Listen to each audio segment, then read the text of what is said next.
nós vamos para a última palestra de hoje. Nós vamos falar sobre pacto, um pacto de amor. Baixa só um pouquinho o microfone. Vamos falar sobre um pacto de amor. Para a gente começar, vamos abrir lá em 1 João, capítulo 4, verso 19.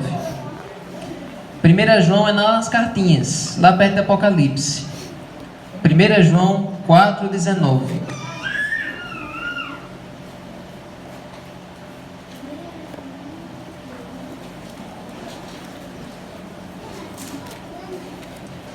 João capítulo 4, verso 19. Esse verso é a motivação para tudo que nós fazemos para Deus na vida. Quem achou diz amém. Amém. Vamos ler? Diz assim: nós amamos porque Ele nos amou primeiro. Então todo ato, toda ação que você faz para Deus é uma reação a tudo que Deus faz para você. Todo ato de amor, todo ato de generosidade, todo ato que você dirige para Deus é uma resposta ao amor que Ele já derramou para você. Então nós nunca agimos, nós reagimos a esse amor. E Deus, Ele gosta de fazer acordos com a humanidade. Deus fez um acordo com Adão, Deus fez um acordo com Noé, quando terminou o dilúvio. Deus fez um acordo com Abraão, Deus fez um acordo com Moisés, Deus fez um acordo com Davi, e Deus faz um acordo com cada um de nós. Deus gosta de fazer uma aliança entre você e Ele. E essa aliança é o seguinte: você é obediente a Ele e Ele cumpre a sua parte. Ele lhe abençoa. Então essa é uma aliança que Deus faz com cada um de nós. E aí, na nossa parte, nós devemos fazer um pacto com Deus também. Um pacto envolvendo as nossas finanças. Agora, quando nós devemos separar nossas ofertas, separar o nosso pacto, nós temos que prestar atenção em alguns princípios. O primeiro deles, que ao nós separarmos a nossa oferta, ou seja, o nosso pacto, nós devemos separar como um presente. Quais são as três coisas que você presta atenção quando você vai dedicar um presente a uma pessoa? A primeira coisa que você presta atenção é a posição, é a relação afetiva que você tem com aquela pessoa. Você não vai caprichar num presente, dar o melhor presente que você pode ter para uma pessoa que você nem conhece, um desconhecido. Você capricha no presente, você dá o presente mais chique para a pessoa que você mais gosta, para a pessoa que você é mais próxima. É assim que nós geralmente fazemos. Nós primeiro consideramos a relação que nós temos com aquela pessoa. Segunda coisa, a posição que a pessoa que vai receber o presente ocupa. Você não vai dar qualquer presente para um governador, para um presidente, para alguém muito importante. Você olha a posição daquela pessoa e você vê ali a qualidade do presente que você vai dar para ela. A posição que a pessoa ocupa. E a terceira coisa é a capacidade do presenteador de dar um presente que expresse amor, gratidão e valor. Ou seja, aquele presente é como se fosse uma demonstração física do quanto você ama aquela pessoa. Então, quando a gente dá um presente para qualquer pessoa, a gente presta atenção nessas três coisas: a relação que você tem com ela, a posição que a pessoa ocupa, e aquele presente é o quanto você ama aquela pessoa. E para Deus, qual é a relação que você tem com Deus? Tem muitas pessoas que gostam de enxergar Deus como um amigo, acham que essa figura é a melhor figura para representar Deus. Ele é o meu melhor amigo. Já tem outras que gostam de ver Deus como um pai. Ele é meu pai querido. Cada um de nós tem uma figura afetiva com a qual a gente vê a Deus. Então você preste atenção, qual é a relação que você tem com Deus? E a segunda coisa, qual é a posição que Deus ocupa? Deus é simplesmente o criador de tudo que existe, inclusive daquilo que você tem. Então como é que eu vou presentear alguém que já é dono de tudo? Então pense nisso. Quando nós estamos dando ali o nosso pacto, a nossa oferta para Deus, nós estamos devolvendo para aquele que é dono de tudo que a gente tem. Então, esse é o princípio: ofertar como um presente para Deus, devolvendo aquilo que Ele já nos concede. Amém? Amém. Agora, segunda coisa, devemos ofertar de maneira planejada. Vamos ver onde é que tem isso na Bíblia? 2 Coríntios, capítulo 9, versículo 5. Você está em 1 João, você vai para a esquerda. 2 Coríntios, capítulo 9, versículo 5. Ofertar de maneira planejada. Por que tem que ser dessa maneira? Por que eu não posso ofertar de qualquer jeito? Vamos ler, olha. 2 Coríntios 9, verso 5. Diz assim: portanto, julguei necessário recomendar aos irmãos que me precedessem na visita a vocês e preparassem de antemão a oferta que vocês prometeram, para que esteja pronta como expressão de generosidade e não de avareza. O que é que Paulo estava contando aqui? Lá em Jerusalém estava tendo um período de fome, estava todo mundo morrendo de fome, inclusive a igreja. E aí já tinha várias igrejas cristãs espalhadas ao redor do mundo, que Paulo tinha ajudado a fundar. E aí Paulo mandou uma carta para a igreja de Corinto e para outras igrejas dizendo assim: olha, eu vou estar passando em cada igreja e eu quero que vocês já deixem separado, já deixem preparado a oferta para ajudar os irmãos que estão morrendo de fome lá em Jerusalém. Quando eu chegar aí, eu quero que essas ofertas já estejam planejadas, já estejam preparadas. Então, esse princípio que Paulo usou aqui, nós devemos aplicar também com as nossas ofertas. Elas não devem ser dadas de qualquer maneira. Quando a salva passa, você dá qualquer valor. Não. A oferta tem que ser de uma maneira planejada, de uma maneira responsável. Não de uma forma mesquinha, mas de um coração generoso. Amém? Amém. Agora, qual é a regularidade em que eu devo ofertar? Será que é uma vez perdida? Só quando eu quiser? Só quando eu sentir vontade? Vamos ver? Provérbios, capítulo 3, versículo 9. Lá no meio da Bíblia você abre, tem Salmos, para a direita tem Provérbios. Provérbios, capítulo 3, versículo 9.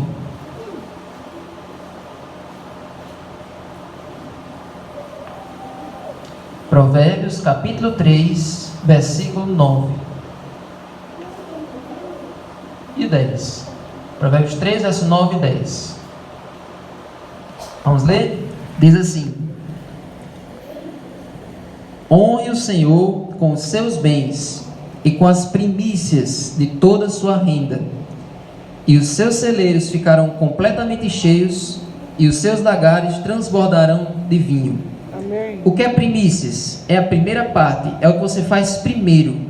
Então, a frequência com que você doa é a frequência com que você recebe. Então, se Deus abençoa você com recursos materiais, com dinheiro, para você passar o mês, para você passar a semana, é com essa frequência que você deve separar o seu dízimo e a sua oferta. Com a mesma frequência que você recebe de Deus, é a mesma frequência que você doa. Então, não é certo a gente ficar acumulando meses e meses, ou só quando eu sentir vontade. Não, esse pacto ele tem que ser separado na mesma frequência que você recebe. Já eu explico a diferença entre o pacto e as outras ofertas. Porque é o seguinte: o dízimo e o pacto são regulares, sempre tem que ser devolvidos. Agora, existem aquelas ofertas avulsas. Quais são essas ofertas avulsas? Por exemplo, para construção ou para alguma atividade separada da igreja. Oferta de gratidão. Essas ofertas você pode doar quando você sentir um sentimento de gratidão ou quando você quiser ajudar a igreja. Essas são ofertas avulsas, ofertas soltas. Agora, o dízimo, ele é tão fixo quanto o pacto. Eles têm que ser separados regularmente na medida em que você recebe seus recursos materiais. Então, esse é um princípio fundamental, ofertar de maneira regular, o dízimo e o pacto. Agora, como é que o outro princípio na separação do pacto? Deuteronômio 16, verso 17. Quinto livro da Bíblia. Deuteronômio, capítulo 16, versículo 17. Além de ser de maneira planejada, ou seja, não ser de qualquer jeito, além de ser regular, na medida que você recebe, qual é o outro princípio que nós devemos prestar atenção? Deuteronômio 16, versículo 17. Mas cada um, todos acharam? Vamos ler.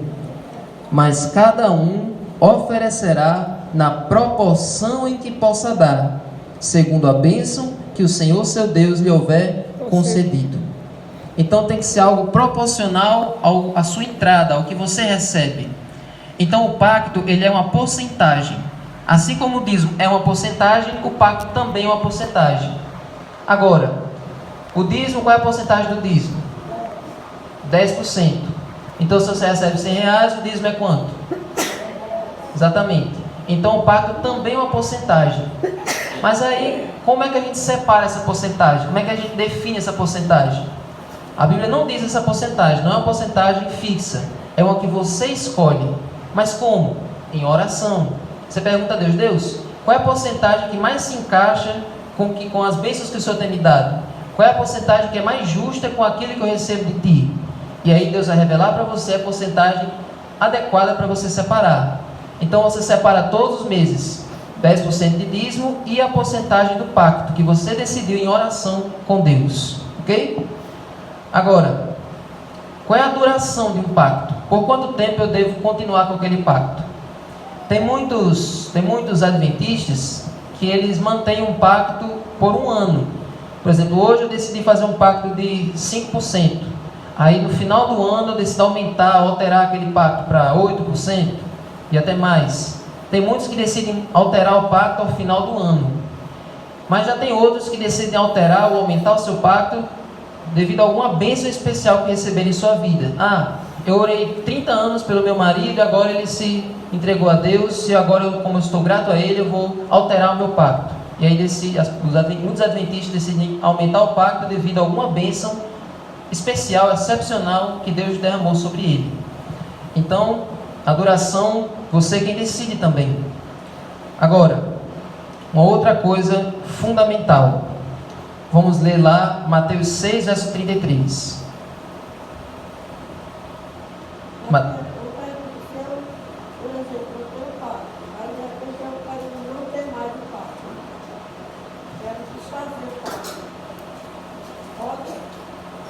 Se nós fazemos um pacto a Deus, nós devemos manter.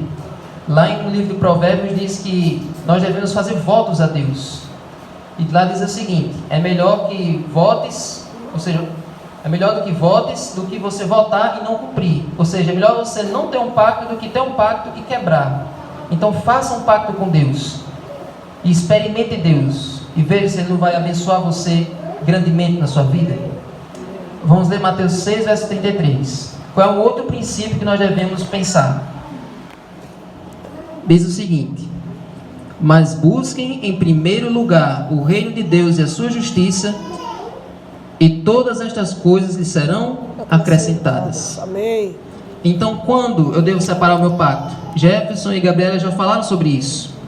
Assim que você recebe o seu dinheiro, assim que você recebe os seus recursos materiais, a primeira coisa que você deve fazer é separar o dízimo e o pacto.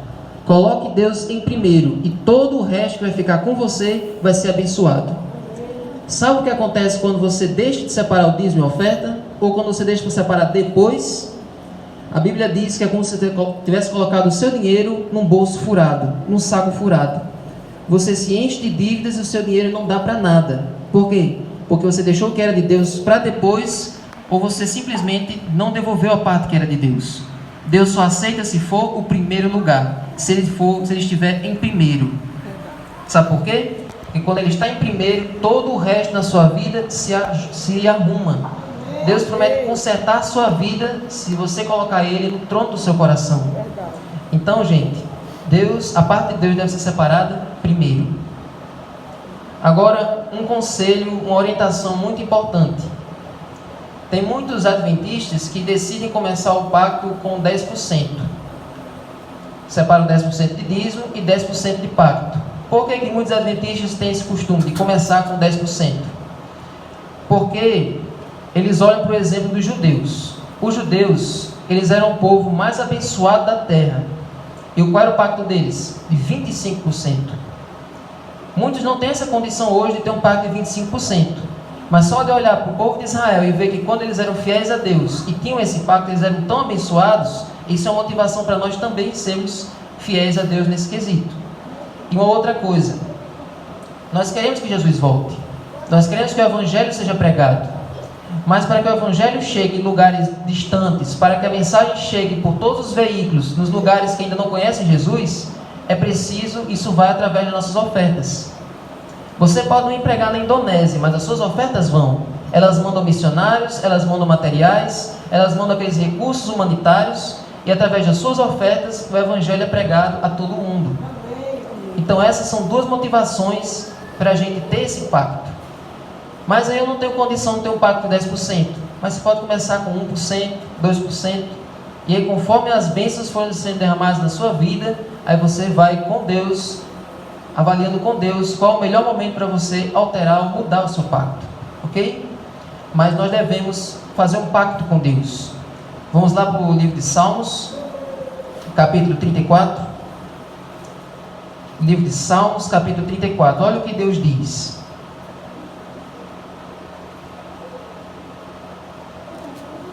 Livro de Salmos, capítulo 34. Em seguida, nós vamos refletir o que Deus está dizendo aqui. Verso 8. Provai e vede que o Senhor é bom. Bem-aventurado é quem nele se refugia. Amém? Deus estimula cada um de nós a provar Ele, a fazer um teste com Ele. Meu filho, faça esse pacto comigo.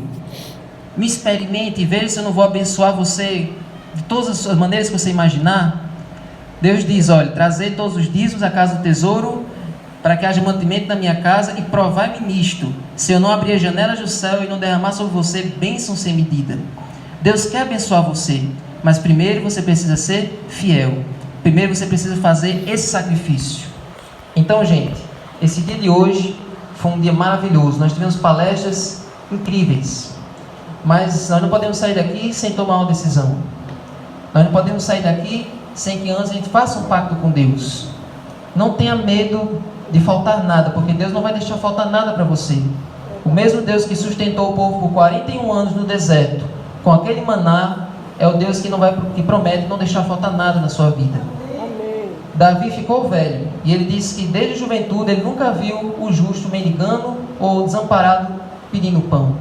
Deus sempre supre a nossa vida, Deus não deixa faltar nada.